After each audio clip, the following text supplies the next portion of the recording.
سلام علیکم دوستای عزیز. پیوزی انزور در دکان‌های فیلادلفی آمریکا. خوب ببینید.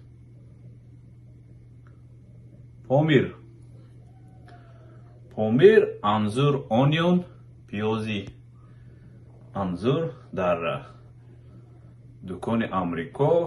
از ما برای شما میگم تاجیکستان سوق رژیون خوجند خودمه که فرستادگی است. میبینیم تاجیکستان سوق رژیون اسفارا سیتی.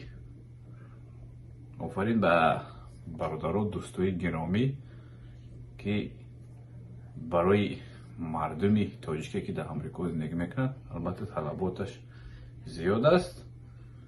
پیوز انزور را دوست داریم چون پیوزی طبیعی است. زغیر $9.99 اینه ماده این تاجیکستان. زغیر مثلا در سوپرمارکت نیتکوسی فیلادلفی امریکا. میخوایم که تمام محصولات های تاجیکستان به آمریکا راه یابد.